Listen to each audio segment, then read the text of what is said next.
Quina pujada, mare meva, i sense aigua. Aquí teniu la cala del Badell, també una cala preciosa.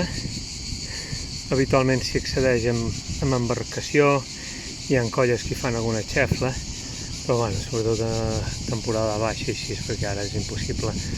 Té accés a peu, l'agrupació excursionista va ficar-hi una cadena i té un accés a peu. No és molt fàcil, però com veieu no s'estableix cap zona de bany, simplement es converteix en un port i les embarcacions es fan als amos de tots els racons, dels millors racons que es podria banyar la gent tranquil·lament, sense el problema de les embarcacions engegant, endavant, enrere, tirant àncores, la pudor, benzina, gasoil, oli, és evident. I, bueno, sí que és veritat que quasi tothom accedeix en barca, però si algú respecta la zona de bany i es queda enrere, què passa? Que els que arriben últims es van ficant cada vegada més endavant. Deuen dir, mira, aquest és tonto i s'ha quedat aquí darrere podent anar davant. I és el que està passant. Els que arriben últims, com podeu veure, tant a l'esquerra com a la dreta, estan intentant anar més endavant que els altres i cada vegada es fiquen més a sobre.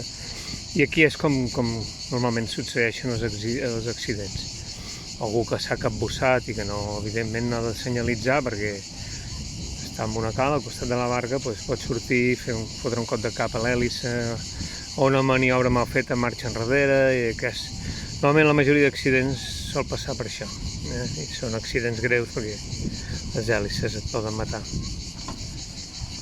Aquí veiem, tots són la majoria d'àncores que han tirat, alguns es lliguen un al costat de l'altre, però majorment les àncores estan tirades al fons. Fons de pedra, alga, Posidònia, evidentment, pràcticament ja no en queda, han arrencat tota, i segueixen les barques entrant ben endavant. Aquell vol anar més endavant que els altres. Més o menys el comportament és com a les platges de per tot. Jo veig un forat i tinc morro, me fico davant de tot i aquí ja us espavilareu. I aquest s'ha ficat ben bé aquí, que no el tapa. Una mica més i ja surt a la platja. Allà potser hi ha 1 metre de fons. En fi, no hi ha cap respecte ni educació marinera ni res. I menys els darrers anys, que ha augmentat la venda d'embarcacions i a sobre des del 2014 la llei permet portar embarcacions sense títol, embarcacions de fins a 5 metres i motors de 15 cavalls. Suficient per fer molt de mal i ocasionar problemes. No necessiten saber cap normativa, ni on te fundegen, ni com han de fer, ni res. Salut!